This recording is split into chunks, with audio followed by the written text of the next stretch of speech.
ربكم الذي خلقكم من نفس واحدة وخلق منها زوجها وبث منهما رجالا كثيرا ونساء واتقوا الله الذي تساءلون به والأرحام يا أيها الذين آمنوا اتقوا الله حق تقاته ولا تموتن إلا وأنتم مسلمون يا أيها الذين آمنوا اتقوا الله وقولوا قولا سديدا يصلح لكم أعمالكم ويغفر لكم ذنوبكم ومن يطع الله ورسوله فقد فاز فوزا عظيما وقال تعالى في موضع آخر أعوذ بالله من الشيطان الرجيم هو الذي جعل لكم الأرض ذلولا فامشوا في مناكبها وكلوا من رزقه وإليه النشور وقال رسول الله صلى الله عليه وسلم من ظلم قيد شبرا من أرض 70 توفقه من 7 أرضين আলহামদুলিল্লাহ যাবতীয় প্রশংসা যাবতীয় গুণগান শুধু কেবলমাত্র সেই মহান ভরিয়ান একমাত্র স্রষ্টা আল্লাহ রাব্বুল আলামিনের জন্য যে রব্বুল আলামিন আমাদেরকে দিনে একটু মজলিসে দিনের কিছু জ্ঞানগর্ভ কথা শোনার জন্য বলার জন্য তৌফিক দান করলেন। সেই মহান রবের দরবারে সকলে একটু আওয়াজ করে কালিমাত শুকর আদায় করি আলহামদুলিল্লাহ। অথবা লাখ কোটি দরুদ বর্ষিত হোক বিশ্ব মানবতার মুক্তির দূত যার আদর্শে আদর্শবান হওয়ার জন্যই যুব সমাজ কর্তৃক এত সুন্দর একটি আয়োজন ব্যবস্থা করা হয়েছে। সেই মহান নেতার প্রতি দরুদ প্রেরণ করে আমরা সকলেই করি আল্লাহুম্মা সাল্লি আলাইহি আল্লাহুম্মা বারিক আলাইহি। অতঃপর উপস্থিত মুসলিমরা কিরাম ও পর্দার আড়ালের মা ও বোনেরা, আমার আলোচনা দুইটি পার্টে সংক্ষিপ্তভাবে আলোচনা করব। প্রথম বিষয় হলো ইবাদত কবুল হওয়ার জন্য অবশ্যই আমাদের হালাল রিজিক ভক্ষণ করতে হবে। আমরা যদি হালাল রিজিক ভক্ষণ না করি, আমার ইনকাম, আমার উপার্জন, আমার শ্রম যদি হালাল না হয়, তাহলে আমার ইবাদত কবুল হবে না কোনোভাবেই। উপস্থিতি আল্লাহ রাব্বুল আলামিন বলেছেন, ইয়া আইয়ুহার রাসূল কুলু মিনাত তাইয়্যিবাতি ওয়া'মালু সালিহান। আল্লাহ রাব্বুল আলামিন এই আয়াতে কারিমাতে তিনি বললেন, হে রাসূলগণ, নবী রাসূলগণ, কুলু মিনাত তাইয়্যিবাত ওয়া'মালু সালিহান। সর্বপ্রথম তোমাদের ইবাদত, তোমাদের আমল আল্লাহ রাব্বুল আলামিনের নিকটে কবুল হওয়ার জন্য সর্বপ্রথম শর্ত হলো কুলু মিনাত তাইয়্যিবাত। তোমরা ভালো থেকে খাও, উত্তম থেকে খাও। কোরআন এবং সুন্নাহয় বর্ণিত স্পষ্ট হালাল বস্তু থেকে তোমরা আহার গ্রহণ করো। ওয়া'মালু সালিহা, এরপরে তোমরা সৎ আমল করো, নেক আমল করো। তাহলে তোমাদের এই আমলের মাধ্যমে, তোমাদের এই ইবাদতের মাধ্যমে আল্লাহর নৈকট্য অর্জন করা সম্ভব। উপস্থিতি আল্লাহ রাব্বুল আলামিন এই আয়াতে কারিমাতে স্পষ্টভাবে বর্ণনা করে দিলেন যে আমরা যদি হালাল না খাই, যদি হারাম উপার্জন করি, আমার ইনকাম, আমার উপার্জন যদি হারাম পদ্ধতিতে হয়ে থাকে, তাহলে আমি আর আপনার জীবনের শুরু থেকে নিয়ে শেষ পর্যন্ত আমরা যতই ইবাদত করি না কেন, যতই সালাত আদায় করি না কেন, আমরা 5 ওয়াক্ত সালাত আদায় করি না কেন, যাকাত প্রদান করি না কেন, এবং রমজান মুবারকে সিয়াম আদায় করি না কেন, আমাদের ইবাদত আল্লাহ রাব্বুল আলামিন কি করবেন না? গ্রহণ করবেন না। কেননা তিনি শর্ত করে দিয়েছেন, ইয়া আইয়ুহার রাসূল, শুধু রাসূলদের জন্য নয়, পৃথিবীর সমস্ত মুসলিম এবং মুমিনের জন্য শর্ত করে দিয়েছে, প্রথমে তোমাকে হালাল উপার্জন করে তোমার সংসার চালাতে হবে, তোমার নিজের পেটে খাবার গ্রহণ করতে হবে, এরপরে আমাল সালিহা, তুমি যদি ইবাদত করো, তুমি যদি আল্লাহকে সিজদা করো, তাহলে তোমার সেই সিজদাটা ফলপ্রসূ হবে। আল্লাহ রাব্বুল আলামিন সূরাতুল মুলকে বলেছেন, আউযু বিল্লাহি মিনাশ শাইতানির রাজীম, হুয়াল্লাযী জাআলা লাকুমুল আরদা যালুলান ফামশু ফী মানাকিবিহা ওয়া কুলু মির রিজকিহি।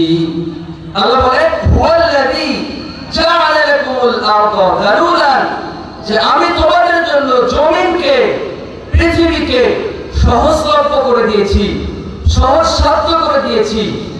ফামশু ফী মানাকিবিহা, তুমি এই জমিনে পৃথিবীর বিভিন্ন পথে চলো, বিভিন্ন জায়গায় যাও, ওয়া কুলু মির রিজকিহি, এবং তুমি তোমার রিজিক অন্বেষণ করো হালাল পদ্ধতি। প্রিয় উপস্থিতি, আল্লাহ বলেন ফামশু ফী মানাকিবিহা, তুমি রাস্তা পথ চলো সাইকেল নিয়ে রিজিক অন্বেষণ করার জন্য, তুমি মোটরসাইকেল নিয়ে পথ চলো, তুমি বড় যানবাহনের পথ চলো, তুমি ট্রেনে চলো, তুমি বিমানে চলো, দেশ থেকে বিদেশে বাড়ি জমাও, কোনো সমস্যা নেই। ও কুলু মির রিজকিহি, তবে শর্ত হলো তুমি রিজিক উপার্জন করে খাও, তোমার রিজিক যেন 100% হালাল হয়, তোমার রিজিকের মধ্যে যেন বিন্দু পরিমাণ কোনো পরিমাণ কোনো হারামের সংমিশ্রণ না থাকে। প্রিয় উপস্থিতি, এই উভয় আয়াত থেকে বোঝা গেল আমাদের রিজিক যদি হালাল না হয়, যদি হারাম হয়, তাহলে আমাদের ইবাদত কি হবে না? হবে না। আল্লাহ রাসূল সাল্লাল্লাহু আলাইহি ওয়াসাল্লামের একজন সাহাবী আল্লাহ রাসূলের যুগে সফর করেছে, ক্লান্ত, দূর দূরান্ত সফর করেছে, তার সমস্ত চেহারাতে ধুলি বালি লেগে একদম ক্লান্ত অবস্থায় সে আল্লাহর দরবারে হাত তুলে দোয়া করছে, ইয়া রব। এরপরে তার মনে যত চাওয়া পাওয়া ছিল সবগুলো আল্লাহর কাছে হাত তুলে বলছে। আর রাসূল বললেন, ওই ব্যক্তি আল্লাহর দরবারে হাত তুলে আল্লাহর কাছে ক্ষমা চাইছে, আল্লাহর কাছে প্রার্থনা করছে। আসলে বাস্তবতা হলো যে ওই ব্যক্তি যে সফর করেছে, ক্লান্ত হয়েছে, তাকে দেখে যদিও অনেক ক্লান্ত এবং রবের দরবারে হাত তুলেছে, কিন্তু তোমরা জেনে রাখো, মাতআমুহু হারামুন ওয়া মালবাসুহু হারামুন ওয়া গুযিয়া বিল হারাম। ওই ব্যক্তি যে পোশাক পরিধান করে আছে, এই পোশাকটা তার হালাল টাকা নয়। ওই ব্যক্তি নিজে যে ভক্ষণ করেছে, খাবার গ্রহণ করেছে, এই খাবারও তার কি নয়? হালাল নয়। সুতরাং সে সারা রাত্রি যদি রব রব করে আল্লাহকে ডাকে, কোনোভাবেই তার ইবাদত কবুল হওয়ার সম্ভাবনা নেই। উপস্থিতি, এই হাদিস থেকে বোঝা যায়, বাহ্যিকভাবে সবাই দেখে মনে করলো এই সাহাবী সে এত দূর দূরান্ত থেকে ক্লান্ত হয়ে এসে মুসাফির অবস্থায়, যেহেতু আল্লাহ রাসূল হাদিসে বলেছেন যে 3 শ্রেণীর লোক যদি আল্লাহ রাব্বুল আলামিনের কাছে হাত তুলে দোয়া করে, আল্লাহ রাব্বুল আলামিন তাদের দোয়া কখনোই ফিরিয়ে দেন না। তার মধ্যে অন্যতম একজন ব্যক্তি রয়েছে মুসাফির ব্যক্তি। যখন বাড়ি থেকে সফর উদ্দেশ্যে বের হবে, আল্লাহর কাছে দোয়া করলে আল্লাহ কবুল করবে, দোয়া কবুল করবে। এরপর মাজলুম ব্যক্তি, যাকে নির্যাতন করা হয়েছে, যাকে মানুষ বিভিন্নভাবে অত্যাচার করে, এই মাজলুম ব্যক্তি আল্লাহর দরবারে হাত তুললে আল্লাহ রাব্বুল আলামিন তার কথা শুনলেন। শুধু তাই নয়, প্রিয় উপস্থিতি, আমাদের বৃদ্ধ পিতামাতা তারা যদি কোনো সন্তানের জন্য তাদের নির্যাতিত হয়ে তাদের কোনো আচার ব্যবহার কষ্ট পেয়ে রবের দরবারে হাত তুলে বলে, আল্লাহ আমার এই কষ্টের বিচার তুমি করে দিও, সাথে সাথে আল্লাহ রাব্বুল আলামিন পর্দাবিহীন এই দোয়াটি কবুল করলেন। উপস্থিতি, এজন্য আমাদের অবশ্যই রিজিক হালাল হতে হবে। উপস্থিতি, আল্লাহ রাসূল একটি হাদিসে বলেছেন, প্রত্যেক ওই বডি যে বডি হারাম দ্বারা গঠিত হয়েছে, যে বড়ি অবৈধ খাবার দ্বারা গঠিত হয়েছে সেই বড়ি জাহান্নামের জন্যই উপযুক্ত। বলেন নাউযুবিল্লাহ। আল্লাহ রাসূল বলেছেন, মান আকালা বিসমিন মিন সুহতিন, হারাম খেয়ে, তার বাবা হয়তো সরকারি চাকরিজীবী, অন্যায় ভাবে মানুষের সম্পদ একটা সিগনেচার দিয়ে রেখে দিয়েছে, একজনের সম্পদ আরেকজনের কাছে হস্তান্তর করে দিয়েছে শুধুমাত্র কয়েক হাজার কয়েক লক্ষ টাকার বিনিময়ে, আর সে বসে বসে ওই সম্পদ দিয়ে তার সন্তানদেরকে লালন পালন করছে। রাসূল বললেন তার ভাষায় যে এই বড়িগুলো জাহান্নামের জন্য সবথেকে বেশি উপযোগী। নাউযুবিল্লাহ।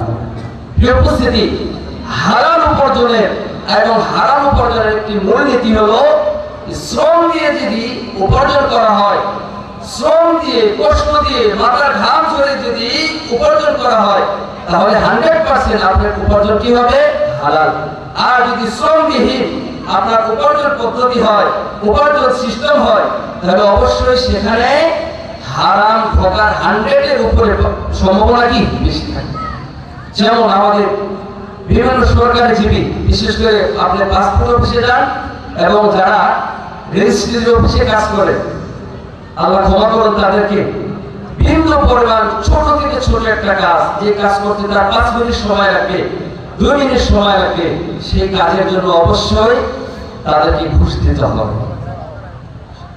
বিভিন্ন ধরনের চাকরিজীবী নিজের টেবিলে বসে শুধু একটি সিগনেচারের মাধ্যমে লক্ষ লক্ষ টাকা তার ব্যাংকে জমা হচ্ছে।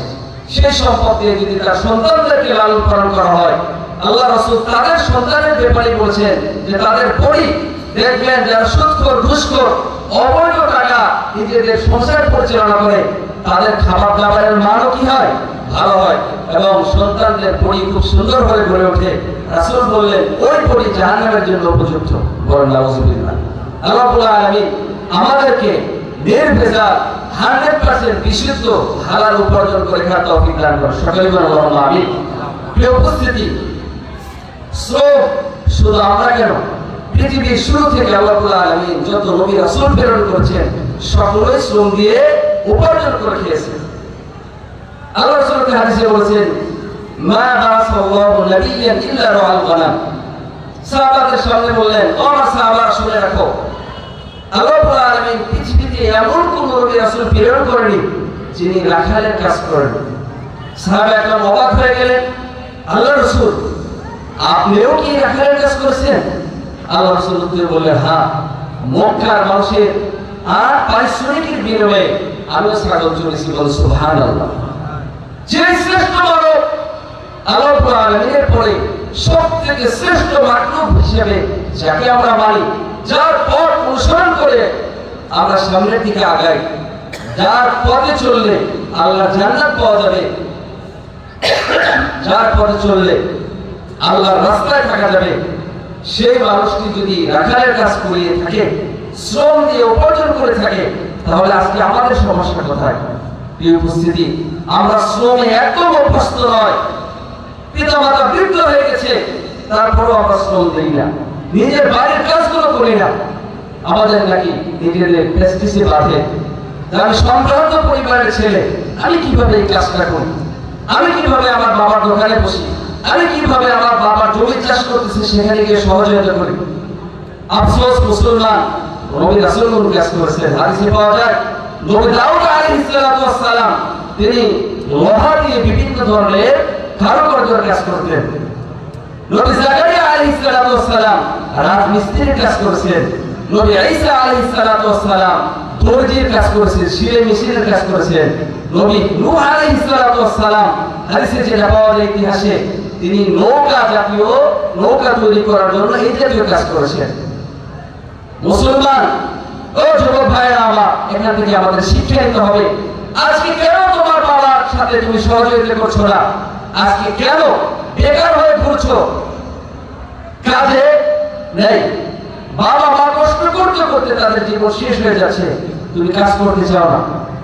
প্রিয় উপস্থিতি, আমাদের যুবকদের উদ্দেশ্যে বিশেষ করে বলবো, বাবাকে সাহায্য সহযোগিতা করুন, বাবার পাশে থাকুন, সংসার সুন্দর হবে, আপনার জীবন সুন্দর হবে, দুনিয়া সুন্দর হবে, আখিরাত আপনার জন্য কি হবে?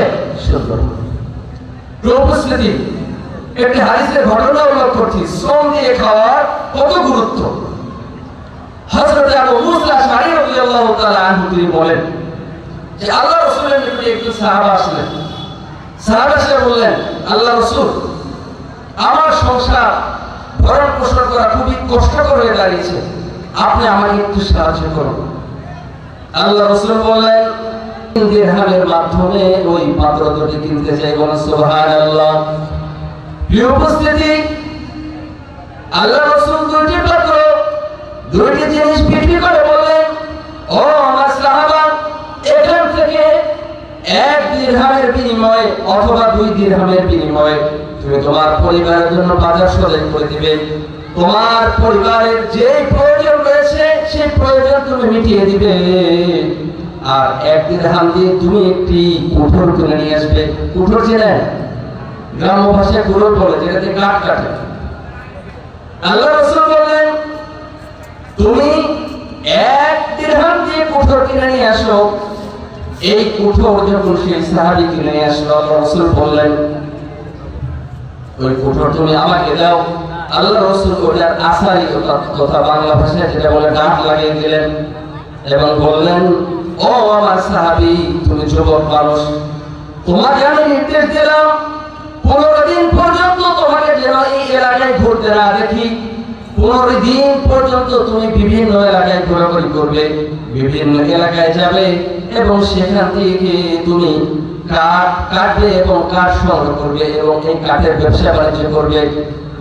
আল্লাহ রাসূলের কথা অনুযায়ী সাহাবী ঠিক একইভাবে 15 দিন পর কাঠ সংগ্রহ করার পরে, কাঠের ব্যবসা বাণিজ্য করার পরে আল্লাহ রাসূলের নিকট চলে আসলেন। আল্লাহ রাসূল বললেন, কি গো সাহাবা, তোমার কি খবর বলো? তিনি বললেন, জি হ্যাঁ আল্লাহ রাসূল, আপনার কথা অনুযায়ী এই 2 দিরহাম দিয়ে পরিবারের সবকিছু ক্রয় করে দিয়ে 1 দিরহামের কুঠোর ক্রয় করে আমি যে 15 দিন ইনকাম করেছি, এই ইনকাম আপনার সামনে উপস্থাপন